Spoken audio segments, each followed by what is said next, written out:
मी सकाळपासूनच मराठवाड्यातल्या जिल्हाधिकाऱ्यांशी अनेक ठिकाणी संपर्कात आहे आणि ज्या ज्या ठिकाणाहून मेसेज येत आहेत त्या ठिकाणी त्या ठिकाणच्या जिल्हाधिकाऱ्यांशी मी बोलतोय।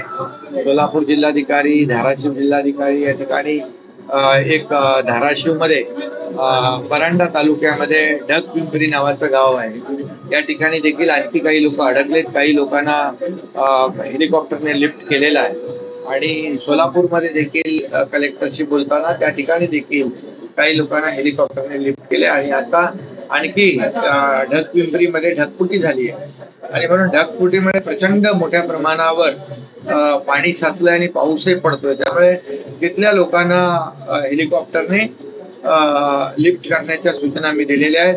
त्याचबरोबर एनडीआरएफचे प्रमुख आहेत त्यांच्याशी मी बोललो, आर्मीचे जे कर्नल आहेत त्यांच्याशी माझी चर्चा झाली आणि तातडीने या सगळ्या लोकांना एअरलिफ्ट करण्याच्या सूचना मी दिलेल्या आहेत। त्याप्रमाणे काम सुरू आहे।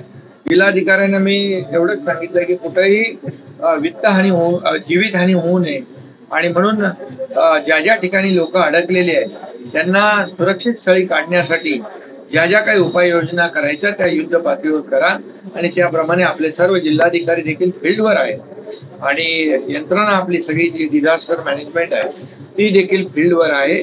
त्यामुळे लोकांचं बचाव कार्य युद्ध पातळीवर सुरू आहे। सर, राज्य आपत्ती दलाला देखील आपण एक सूचना केली। मी स्टेट डिझास्टरला देखील फोनवर बोललो आणि ते देखील सगळा आढावा घेतात।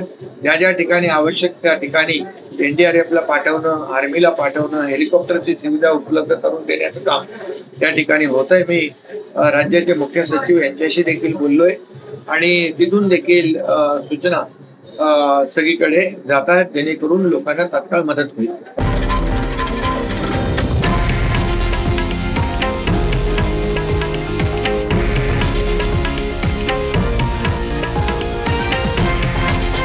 हे आहे देशातील नंबर 1 न्यूज नेटवर्क आणि आपण पाहत आहात TV9 मराठी, एकमेव।